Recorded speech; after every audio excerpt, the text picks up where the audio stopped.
helping caregivers, that's a huge benefit that you can do. If you could just say, hey, we'll come in and we'll take care of things tonight. You guys go out and have a bite to eat together, or go see a movie or whatever. And so that's a very valuable benefit for having helping in that situation. So it seems to be like having that really good support system. absolutely, yeah, absolutely.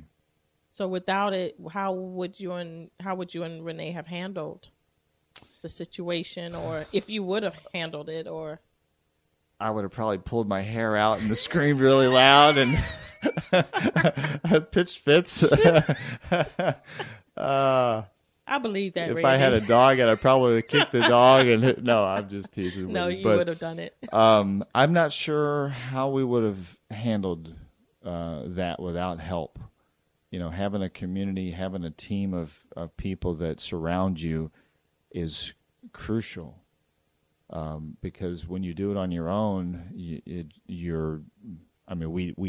had help there, but there were times when we kind of felt alone because nobody really understands what you're going through. Mm-hmm.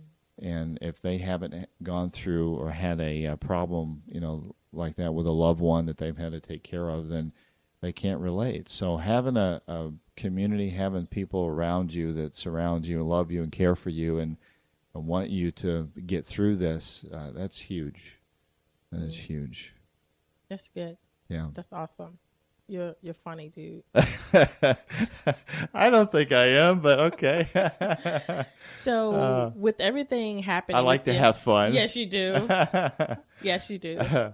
With everything that has happened, with your transition with your dad and now, was there something that impacted your life the most in all of everything that you went through with your dad and now where you are in life? Do you have that one thought like, wow, I'm glad I went through this because this is what I got out of it, or this is what I've learned, or this is how my life has changed?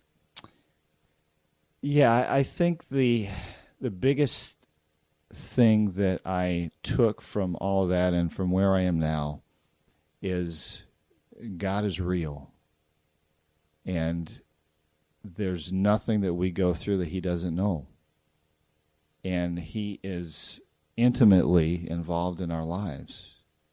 And there were so many times, really after both my parents passed away, that the only strength that I found was getting on my knees and really just trying to figure out, God, how do I work through this? How do I, because I felt like my heart was ripped out. I had lost both my parents, and, what do I do now?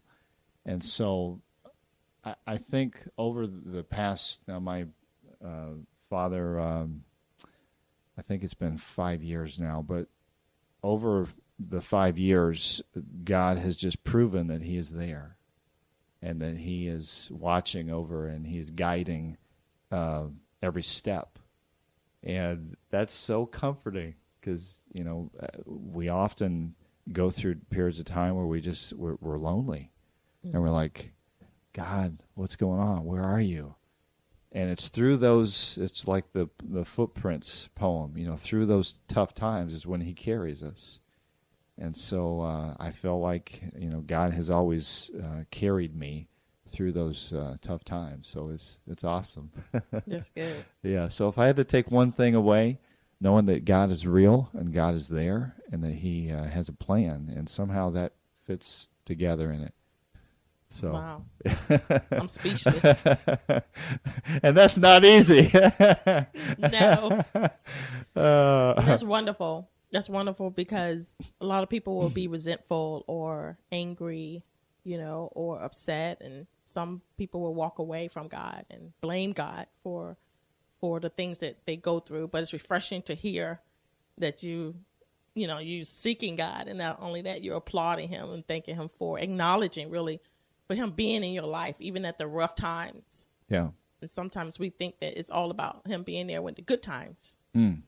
No, it's, when you're, we're involved in leadership. And so one of the great things about that is that we learn that on the mountaintop, everything is good, everything is, is well, but you are preparing for the valley because you know the valley's coming. And then when you hit the valley and things are just rotten, you can, because you were on the mountain and you were preparing for the valley, when you hit that valley, you can learn from those challenges that you went through. And you say, okay, what can I learn from this? How can I grow? And God, what are you teaching me? What do you want me to learn so that I can be better, so that I can help other people who are going through those same situations? Mm-hmm. So, yeah. So you mentioned leadership. What do you mean by leadership? What is life leadership? During that process of us going through all the challenges with giving care to my family, the church that we were a part of, there was a family that befriended us, and we really became close. And they began to ask us some really deep questions like, where do you want to be in 5 years? What do you want your life to look like? And, are you where you want to be in life? And those questions really got me thinking. It was like, I'd been a business owner for many years, but I'd never really thought about those kinds of questions. And so they began to really kind of share with us some principles and kind of get us thinking about, where we were going and what we wanted to do with our lives. And they were business owners. They had developed a business and a business asset that kind of gave them freedom to be able to help people and serve people. And so it really got me curious. And so the more we began to learn, the more we began to really see that there was something here that we needed to find out about. So life leadership kind of walked into our life at just the right time, and we walked into a community of people who were principle-centered and Christ-centered, wanted to serve people, wanted to help people, but wanted to develop people and help them to achieve more in life. And so we've been connected with this company and organization now for about 3 years, and my life is totally different from where I was even back then, because I've learned so much. The principles they're just biblical principles, really, but it's made such a difference because it's changed my thinking and helped me to not only know where I am, but now know where I'm going in this life and have a goal, have a dream of what I want to accomplish. Mm-hmm. So it really came into our lives at the right time, and we just have now met just an incredible community, and we're building now a community of people that are doing the same thing. So it's awesome. So it's basically they became your caregivers. Yeah. Yeah, exactly. And you became the caregivers of other people, exactly. And just in a different sense. It's just to ignite their life in a way. Yeah. Wow, that's a great perspective. We've connected with a whole community of people that want to help and serve and better not only their lives but the lives of others. And I really had sort of a heart change through that whole process because I was a little more selfish and thinking only about what our needs were and not so much about what other people wanted. And so as we began to kind of transition and learn leadership and learn financial principles and learn all these things, we began to see that, wow, we have now the opportunity to go out and serve others and help others. And it really, it kind of takes on a whole different meaning, and it's a change of heart because you find out what's important to other people. And when you listen or when you hear people talk, it's listening to what they're saying. And that's something that I didn't do real well. It was all about me and what did I want to do? What was important to me? Right. But anyways, yeah. Well, caregiving is one characteristic. I always think that it is and believe it is sacrifice. Yeah. Because you have to sacrifice. And sacrificing means giving up right. yourself. Right. your whatever you are into to make someone else's life better, right, or to bring some comfort to them at one point in time. Yeah. So that's basically, you were more like in a training camp.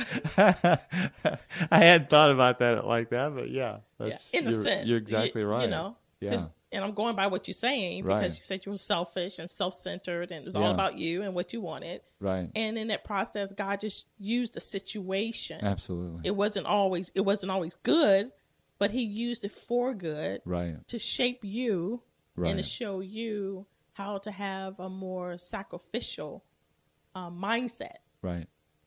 Am I? Absolutely. Absolutely. I hadn't thought about that, but hindsight now, yeah, absolutely, is we have learned to be more compassionate. We've learned to be more humble. We've learned to look past our own needs and look to others. And I'm not sure that we could have done that had we not gone through that. You know, I think it's in 1 Corinthians or the exact chapter, I don't remember, but it talks about we go through tough times so that we can help others in tough times and be there for them. So, yeah, I look back now and see how God used that, and now how we can be a blessing to other people, and it's so cool. It's awesome. Yeah. So what would you want to say to our listeners today after hearing everything from you being a caregiver and how caregiving changed your life and how now you're on a better path and you become a better person? What is it that you want to encourage them with today? Well, to examine where you are, to examine your life, to examine what your role is, whether you're a husband, your wife, your father, you're an uncle, you're an aunt, you're a cousin, wherever you are in this life, to examine where you are and ask yourself, are you where you want to be in this life? Are you accomplishing the things that you want to accomplish? Are you, is your life making a difference to other people? And I had to question those things in my own life, and I wasn't where I wanted to be. I wasn't helping. I wasn't serving other people like I felt like God, really wanted us to do. And so, as you ask yourself, are you where you want to be? And then the next question is, where do you want to be? Whether it be in your marriage, your family, your business, your work, whatever situation that you're in, where do you have goals set for yourself 5 years, 10 years down the road? Do you have dreams? Do you have something that you're wanting to achieve in your life? Do you and I say dream because the word dream has kind of lost its flavor today. When you mention dreams, people say, well, what is that? Yeah.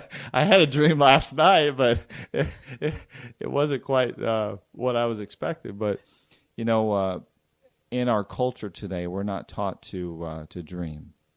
And so as we think about where we want to be, even the scriptures point to that, we're to redeem the time, and we're to plan for the future. And so even having relationships, if maybe you don't have a lot of relationships in your life now, maybe there's not a lot of close relationships, but you can attract those to you. You can go out and you can serve people, and you can build those relationships with people. And so number one, where are you?